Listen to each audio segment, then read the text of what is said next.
So let's look first at the what and the why of reducing unnecessary utilization. What are some of the trends, and why is this such a big issue nationally, locally, and clearly within your own organization or practice? And that's what brings you here today. Next slide.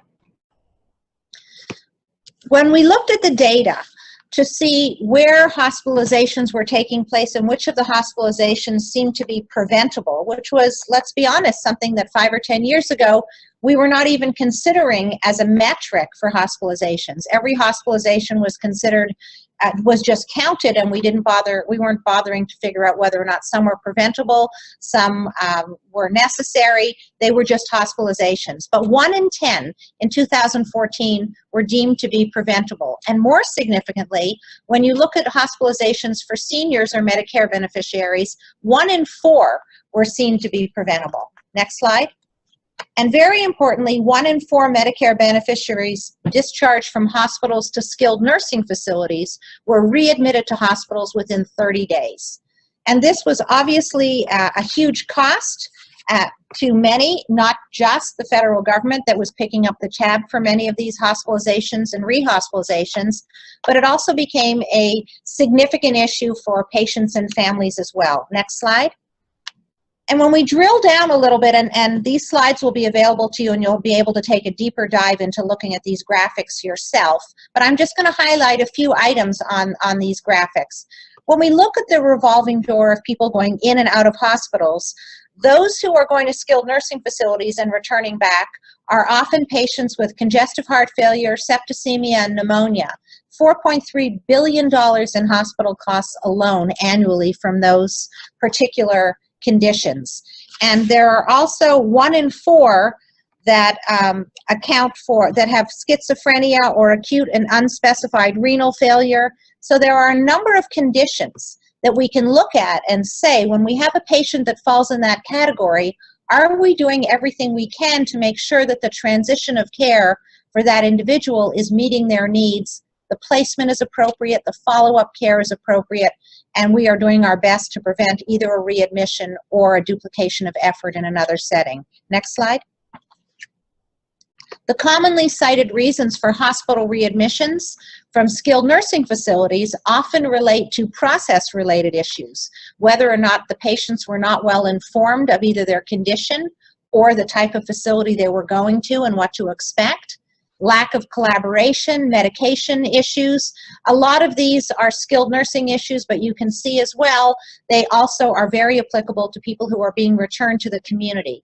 Medication discrepancies are cited as a very high reason for people showing up in emergency departments and returning back to the hospital, even if they're coming from a community setting. And when we look at feedback from the community, the profile of patients that are returning back to the hospital are very often those who are lower income, have an underlying disability, so it was not a simple acute care admission. It was a multi-comorbid situation, and maybe one issue was addressed in the hospital, but underlying issues were not necessarily taken care of. And there was a lack of support in the family or in the community, and for many that includes with their primary care practice when they return back into the community. Next slide. So the overall cost of readmission for an individual readmission can be as high as $13,000 to $15,000, and it is higher for patients who are 65 and over, and those are the bulk of the readmissions. And all-cause readmissions has obviously been something that has grown in size over the last 5 to 10 years and caught the attention of CMS, who is looking at it for opportunities for both cost savings and the improvement of quality. Next slide. And when we take a look at the readmission cycle, particularly for those of you who are in primary care, you know that patients may end up in the community from the hospital. Their primary care is incomplete, and I'm not impugning the quality of the primary care providers. It's the process of primary care that I'm referring to. Those patients end up in the emergency room. They're then hospitalized. They have an additional factor that happens in the hospital, whether that's an error or an infection. The discharge itself is potentially flawed, and then the cycle goes around and around again. So next slide. So CMS has started to pay considerable attention to this, and as you all know, because you're working in the field, CMS has imposed penalties which are growing every year. And so while it was 1% for a readmission penalty in 2013, up to 2%, up to 3%, and that may not look like large numbers. We know that each of you who is working out in the field recognizes the fact that in a business that has margins of under 3%, 3% readmission penalty is the difference between success and failure for organizations. So we know that that's why it's that important. And when we take a look at those penalties that are growing, they are not only growing in size, there are 3,400 hospitals in 2015 that were subjected to that reduction in payment from CMS. Only 800 performed well enough to receive no penalty.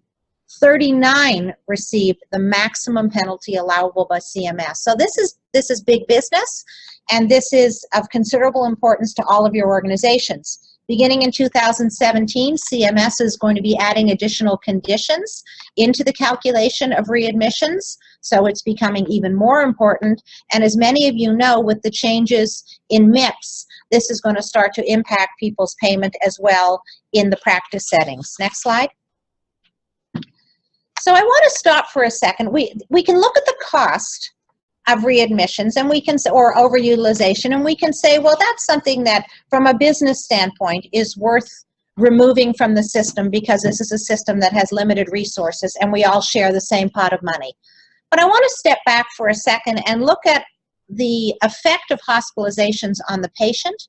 So very often, regardless of what setting someone finds himself in, if a patient has a condition that is worsening, the natural instinct tends to be to call 911 and return this patient back to the hospital. And the reason that's done in many cases is because we feel that that is what the patient and family would want, and we feel that that is the gold standard that patients and families are looking for.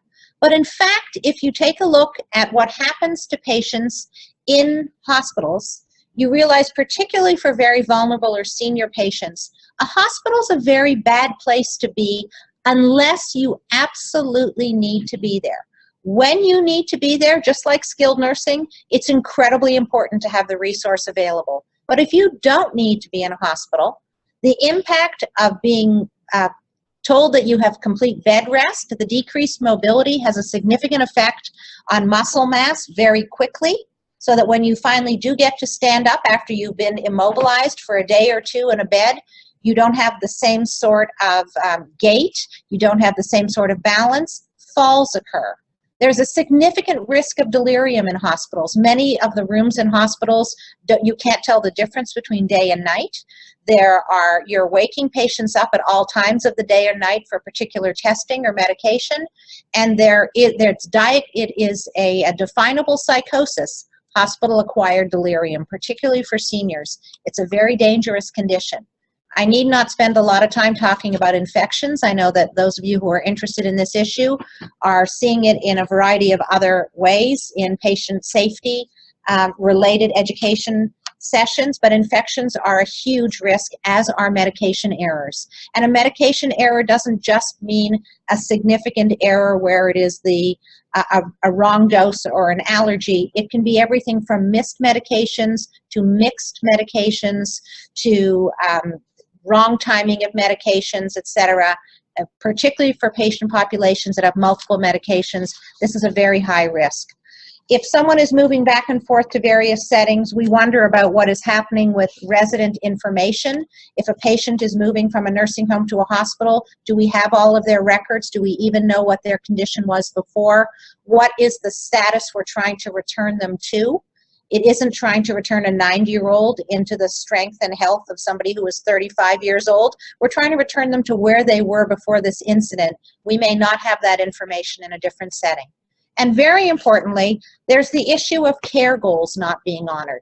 Does the patient or does the patient and family really want this particular individual to go to a hospital? And if so, do they realize what they're signing on for?